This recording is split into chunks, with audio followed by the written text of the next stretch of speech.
My girlfriend posted, "Real men don't get jealous when their woman has male friends." After I questioned why she was texting another guy at 2 a.m., I commented, "You're absolutely right." Then I updated my profile pic with her best friend. The hypocrisy revealed itself in 43 minutes. I, 26 male, have been with my girlfriend for about 2 years. We moved in together 8 months ago, splitting rent on a decent apartment. Things were good, or at least I thought they were, until about 3 weeks ago when I started noticing some patterns. She'd gotten close to this guy from her yoga class over the past few months. "Just a friend," she said. "They grabbed smoothies after class sometimes." Cool, whatever. I'm not the jealous type, and I trust my partner to have friends of any gender. That's basic adult relationship stuff. But then the texting started getting weird. Not just casual messages here and there, constant notifications. Phone always face down, stepping out to take calls from him, giggling at her screen and then going quiet when I walked into the room. 3 weeks ago, I woke up around 2 a.m. because the blue light from her phone was literally illuminating our bedroom. She was texting at 2 a.m. on a Tuesday. "Who are you texting at 2 in the morning?" I asked, still half asleep. She practically threw her phone under her pillow. "Just my friend from yoga. He's going through some stuff." At 2 a.m.? Time zones exist. He has family overseas dealing with drama. That didn't make sense, but I was tired, so I let it go. Then it happened again 3 nights later. Same thing. 2 a.m., texting under the covers, thinking I was asleep. I finally asked her directly the next morning. "Hey, I've noticed you're texting this guy really late at night a lot. It makes me a little uncomfortable. Can we talk about it?" She went from 0 to defensive in about 2 seconds. "Oh my God, are you serious right now? He's just a friend. You're being so insecure. This is exactly what's wrong with men. You can't handle your girlfriend having male friends without getting all jealous and possessive." I'm not saying you can't have male friends. I'm saying 2 a.m. texting sessions are a bit weird. "Whatever, I'm not having this conversation. You either trust me or you don't." She stormed off to work. I figured we'd cool down and talk about it later like adults. Instead, I opened Instagram that afternoon to see she'd posted one of those quote graphics, black background, white text. "Real men don't get jealous when their woman has male friends. Insecurity is so unattractive. Know your worth, ladies." The comments were rolling in. Her sister commented, "Preach." Her coworker added, "Some men just can't handle confident women." Her best friend wrote, "This is why I'm single, can't deal with fragile egos." She'd subtweeted me to our entire social circle without ever actually addressing my concerns like an adult. I stared at that post for a good 5 minutes. The humiliation was real. People we knew, people I worked with, all seeing this and knowing it was about me. Making me look like some controlling freak because I asked a reasonable question about 2 a.m. texting. Then something clicked. She wanted to play the secure partner card? Fine. Let's see how secure she was. I commented on her post. "You're absolutely right. I apologize for being insecure. Real partners trust each other completely." She liked my comment. Probably thought she'd won. Then I did something petty. Her best friend, the one who commented about fragile egos, had been in a bunch of photos from their girls' trip last summer. One photo in particular showed us all at a bar, and her best friend had her arm around me in a group shot, both of us laughing at something. I cropped it to just the two of us and made it my profile picture. No caption, no explanation, just the two of us, looking friendly as my new profile pic. Then I sat back and waited. It took exactly 43 minutes. My phone started blowing up. First a text from my girlfriend. "What the hell is that profile picture?" Then, "Why is she in your profile pic?" Then, "Are you trying to make me jealous? That's so immature." Then, "Take that down right now." I replied with one message. "She's just a friend. Real partners don't get jealous, remember? I thought insecurity was unattractive." Radio silence for about 10 minutes. Then my phone rang. She was calling me, which she basically never does. She's a texter. "This isn't funny," she said the second I answered. "What's not funny?" "That picture. Why would you put that as your profile pic?" "It's just a photo with a friend. You know, like how you have photos with your yoga friend? I figured since we established that secure partners don't get jealous over friendships, this wouldn't be a problem." "That's completely different." "How?" Long pause. Because she's my best friend. And he's your yoga friend. What's the difference? A friend is a friend, right? You're doing this to make a point, and it's pathetic. I'm doing exactly what you said secure partners do. I'm having a friendship without my partner getting jealous. Isn't that what you wanted? She hung up on me. When she got home that evening, the energy was ice cold. She walked in, threw her purse on the counter, and crossed her arms. "Take it down." "Why?" "Because it's disrespectful to me. More disrespectful than posting a public rant about your boyfriend being insecure without ever actually talking to him about the issue. That's not the same thing. Explain to me how it's different. Use your words." She couldn't. She just stood there, sputtering about how I was twisting things and being manipulative. "Here's what I think," I said calmly. "I think you wanted to have your cake and eat it too. You wanted the freedom to text whoever you want at any hour without questions, while also having a boyfriend who doesn't do anything that might make you feel jealous. That's called a double standard." "I don't have a double standard." "Then why does my profile picture bother you? She's just a friend. I'm not hiding anything. The photo is completely innocent." "If you trust me, there's no problem." She went to the bedroom and slammed the door. I slept on the couch that night. The next morning, she'd rallied reinforcements. Update 1, 3 days later. So things escalated pretty quickly after my last post. My girlfriend decided to involve literally everyone in our lives instead of, having an adult conversation. The morning after our fight, I woke up to texts from her sister, her mom, and 2 of her friends. All variations of the same theme. "What you did was cruel. You're being emotionally abusive. She's devastated. Real men don't play games." Her sister's text was the longest. "I can't believe you would deliberately try to hurt her like this. She trusted you, and you're using her best friend to make her jealous.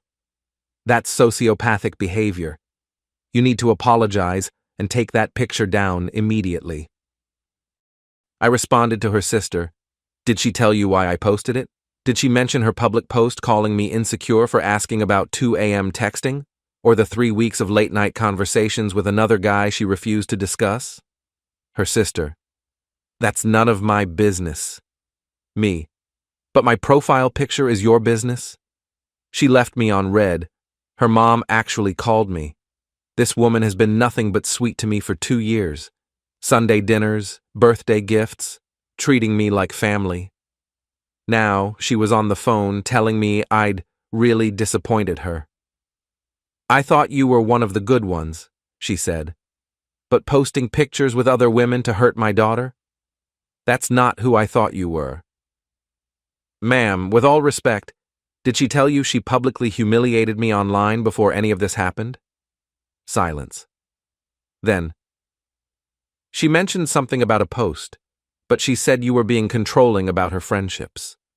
I asked her why she was texting someone at 2 a.m. repeatedly.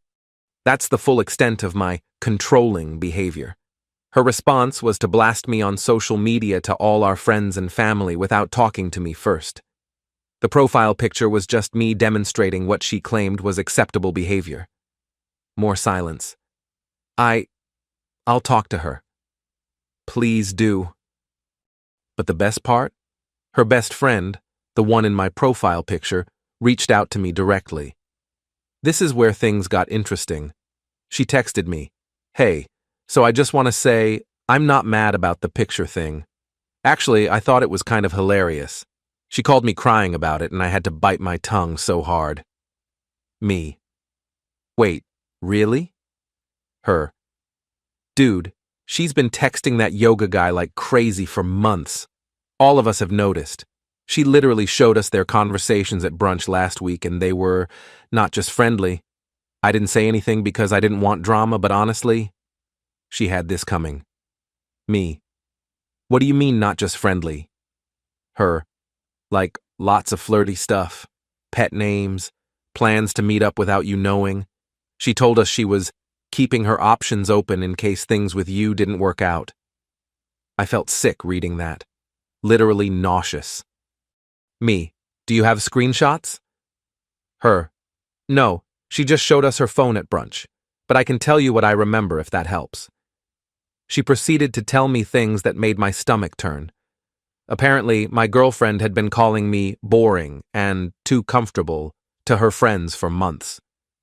She'd been testing the waters with this yoga guy to see if something better was available. Her best friend had actually told her it was wrong, and she should either break up with me or cut off the other guy. My girlfriend apparently said, "Why should I have to choose?" When I confronted my girlfriend with this information that evening, she immediately turned on her best friend. "She's a liar! She's always been jealous of our relationship. She's trying to break us up." Why would she lie about this? Because she probably wants you for herself. That's probably why she's okay with being in your profile picture. She's been after you this whole time. That's quite a conspiracy theory. Last week she was your best friend commenting on your post about insecure men. Now she's a lying homewrecker? People show their true colors. Yeah, they do. She tried a different approach then, softened her voice, came closer, put her hand on my arm. "Baby, please, this is getting out of control. Can't we just start over? I'll delete my post, you delete your picture, we forget any of this happened? And you'll stop texting the yoga guy at 2 a.m. Long pause. He's just a friend. I shouldn't have to give up friendships for you. Then I shouldn't have to give up mine. The picture stays. She lost it, started screaming about how I was punishing her and being vindictive and not fighting for the relationship. Said if I really loved her, I'd just trust her and move on. I did trust you. Then you publicly humiliated me instead of talking to me. Trust is earned, and you just spent yours. She packed a bag and went to stay at her sister's place. Fine by me. I actually slept well for the first time in weeks that night. The next few days were a mix of relief and chaos. On one hand, I had the apartment to myself and could actually relax without monitoring her mood or worrying about what I'd done wrong this time. On the other hand, my phone was a war zone of incoming messages from people who'd only heard her version of events. Her aunt sent me a text calling me emotionally stunted. A guy I'd met once at one of her work functions sent me a DM saying, "Real men communicate. They don't play games." Apparently, her narrative had spread far and wide, and nobody was interested in asking me for my perspective. I stopped responding to most of them. What was the point? They'd already made up their minds. Update 2, 1 week later. My girlfriend has been at her sister's for a week now, and in that time, she's managed to make herself the victim of a situation she created. It's almost impressive. First, she started telling everyone that I kicked her out. I didn't. She chose to leave. But apparently in the retelling, I made her feel so unsafe and unloved that she had no choice.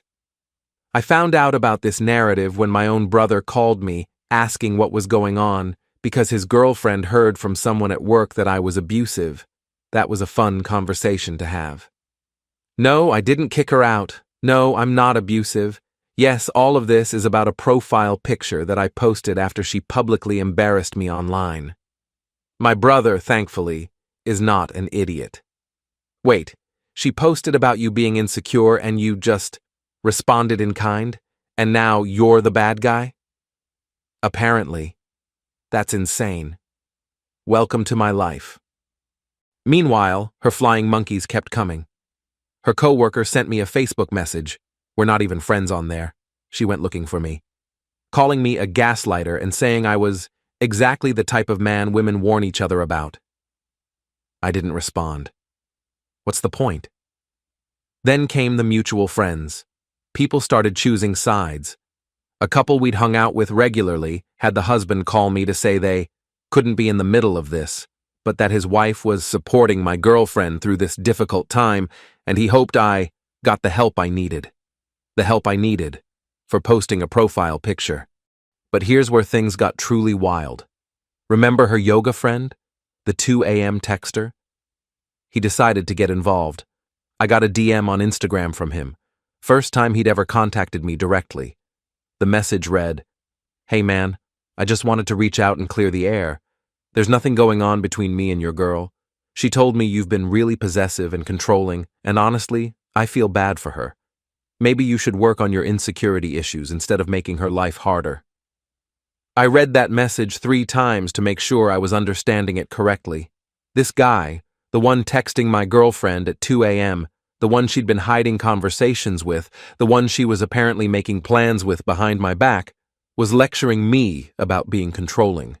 The audacity was breathtaking. I replied, "Thanks for the input. Quick question. Do you regularly text women in relationships at 2 a.m. about their family's time zone issues? Because that was the excuse she gave me." Him, "I don't know what she told you, but we're just friends." Me, "Cool. Then you won't mind if I share this conversation with your own girlfriend? I noticed from your profile you're in a relationship. I'm sure she'd love to know about your close friendship with my girlfriend and all those late-night heart-to-hearts." Suddenly he wasn't so chatty, left me on red. I did some light Instagram stalking, don't judge, and found his girlfriend's profile. She seemed nice. Lots of photos of them looking happy together. And I thought about it. This girl probably had no idea her boyfriend was texting other women at 2 a.m. and making plans to hang out secretly. So I sent her a message. Not to be vindictive, but because I remembered what it felt like to be in the dark, feeling crazy for asking reasonable questions. My message was simple. "Hey, I'm sorry to reach out like this, but I thought you should know. Your boyfriend has been texting my girlfriend late at night for months, and they've been making plans to meet up without either of us knowing. I don't have proof beyond what I've witnessed and what my girlfriend's friends have told me, but I wanted you to have the information. Do with it what you will." She responded within an hour. "Thank you for telling me. I've had my suspicions for a while. He's been really protective of his phone lately." 2 days later, I noticed his Instagram went private. Then I heard through the grapevine that he was suddenly taking a break from yoga. Karma works in mysterious ways. My girlfriend's reaction to this development was interesting. She called me to yell about meddling and ruining an innocent person's life. But when I pointed out that I'd simply told the truth, she pivoted to, "You did this to hurt me, not to help her." Maybe that was partially true. But also, his girlfriend deserved to know. Just like I deserve to know. The information people deserve doesn't become less valid because of why it's given. Her sister called me that same week to tell me I was toxic and that their whole family was praying for my girlfriend's recovery from the emotional abuse. I asked her to define what abuse I'd committed. She said, making her feel bad about herself. I asked if publicly posting about how your partner is insecure and unattractive might also make someone feel bad about themselves. She said that was different and hung up. The double standards ran deep in that family, apparently. Final update, 2 weeks later. All right, time to wrap this up because the situation has reached its natural conclusion, and I'm ready to move on. After the yoga guy's girlfriend confronted him, things got messy for him fast. Turns out, my girlfriend wasn't the only woman he'd been cultivating a friendship with. There were at least 2 others that his girlfriend found out about. She dumped him publicly, posting something on Instagram about finally seeing someone's true colors without naming him directly. But everyone knew. My girlfriend, predictably, blamed me for this. Called me screaming the day after it went down. "You ruined his relationship." No, he ruined his relationship by texting multiple women behind his girlfriend's back. I just passed along information. You had no right to contact her. Funny, I thought we established that friends can have innocent friendships and jealous partners need to deal with it? Or does that only apply when it benefits you? She hung up. Again. That was becoming her signature move. Drop a bomb, get challenged on it, and disconnect before having to actually defend her position. 2 days later, I got a string of texts from her around midnight. Classic late-night emotional spiral stuff. I can't believe you did this to me. You destroyed 2 relationships because of your ego. I hope you're happy now. You never deserved me. I didn't respond to any of them. What would be the point? She wasn't looking for a conversation. She was looking for a punching bag. I'd already spent too much of this relationship being her emotional outlet. Her next move was to try to make me look bad to our landlord. I got a call from the building management saying they'd received a complaint about noise disturbances from our unit, which was wild because I'd been living alone and basically silent for the past 2 weeks. I explained the situation, that my girlfriend had moved out temporarily and there had been no disturbances. The manager said she'd noted it down, but unless there was more evidence, nothing would happen. A week later, I came home to find some of my stuff moved around in the apartment. Nothing major, just a book on a different shelf, a jacket hung somewhere I hadn't left it. She'd used her key to come in while I was at work. I changed the locks that night.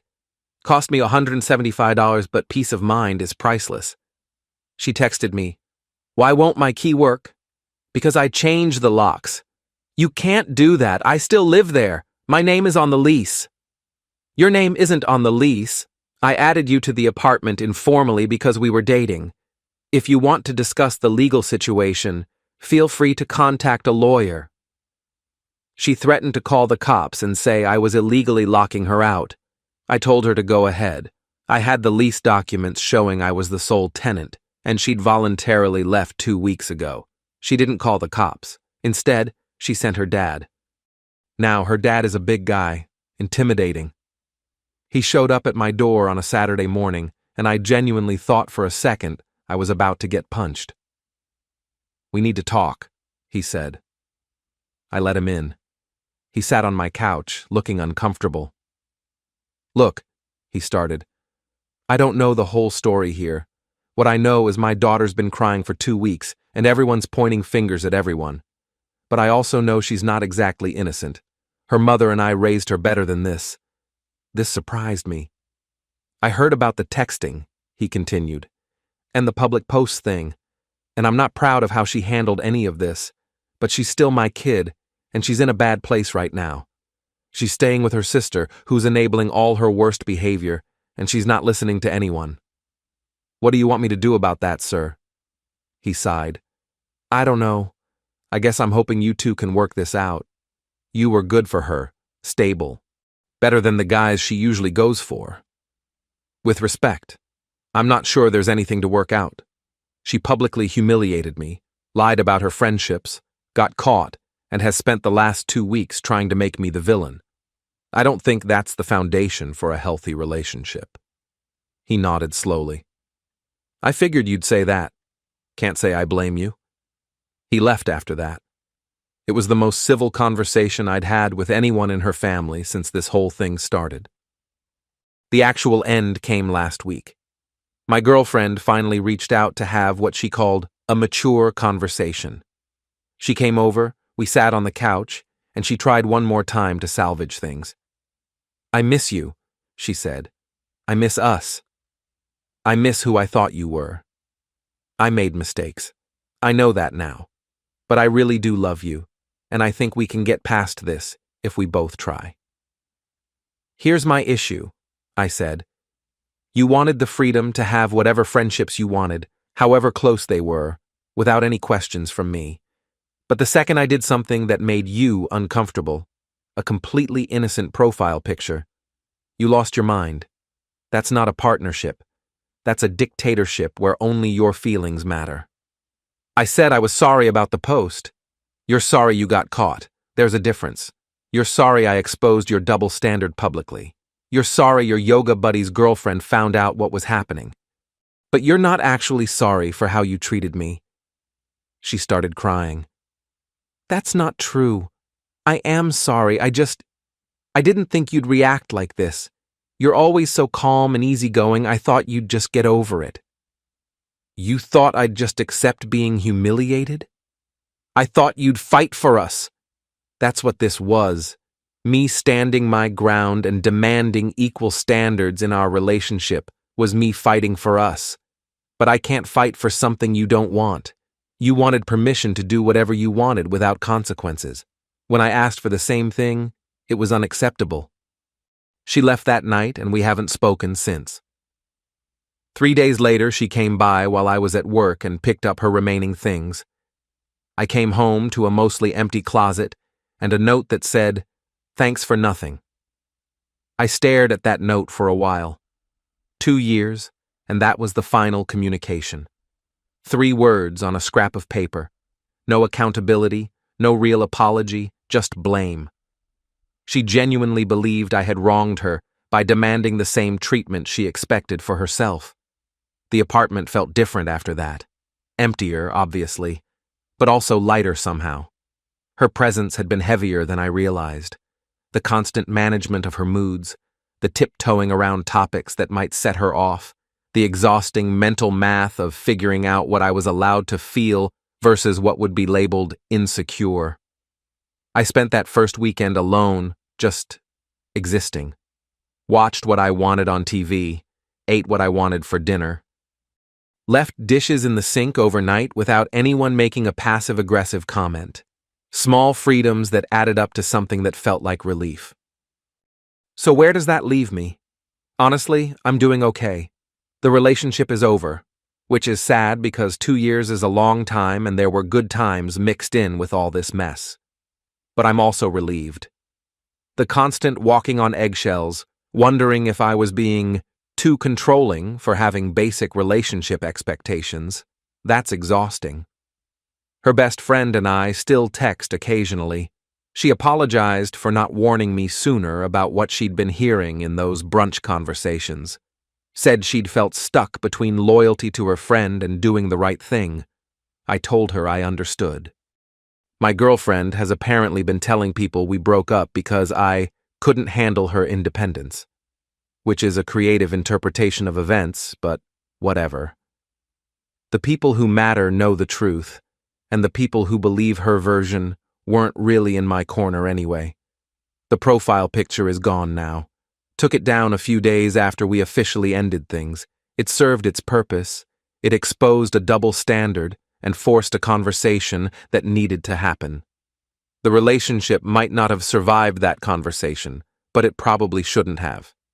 A relationship built on rules for thee but not for me was never going to work long term. Her yoga guy, from what I hear, is still dealing with the fallout of his situation. His ex-girlfriend apparently compared notes with the other women he was just friends with, and they found a lot of overlap in his playbook. Some things have a way of working themselves out. As for me, I'm focusing on work, reconnecting with friends I'd kind of neglected while trying to keep my girlfriend happy and just living my life. Dating is not on my radar right now, maybe eventually, but first I need to trust my own judgment again. The weirdest part of all of this is how it ended so quietly after all that drama. No big blow-up, no screaming match, no thrown objects. Just a conversation where we both realized we wanted completely different things, and neither of us was willing to compromise. Some people probably think I took things too far with the profile picture stunt. Maybe they're right. But I also think sometimes you have to speak someone's language for them to hear you. I tried talking. She posted a public call-out. I responded in kind. She suddenly understood why someone might be upset about their partner's behavior with others. Her father was right about one thing. Her sister is enabling her worst instincts. Last I heard, she's still living there and still telling anyone who will listen that she's the victim of a narcissist. Some people never learn, and honestly, that's not my problem anymore. The hardest part of all this wasn't the breakup itself. It was realizing how long I'd been accepting behavior I shouldn't have. The late-night texting was just the final straw. There had been months of little things building up. Comments about how I was too available, and it wasn't attractive. Complaints that I didn't make her work for it anymore. The constant moving of goalposts where nothing I did was ever quite enough. I'd been so focused on not being controlling or jealous That I'd swung too far the other way and become someone who didn't advocate for himself at all. That profile picture moment? That was me finally pushing back. And yeah, it was petty. But sometimes petty is what it takes to stop being a pushover. The lesson, if there is one: standards only matter if they're applied equally. If you want freedom, you have to grant it too. And if you publicly shame your partner for having feelings, don't be shocked when they find a way to make their point just as publicly. Anyway, thanks for reading. Time to move forward.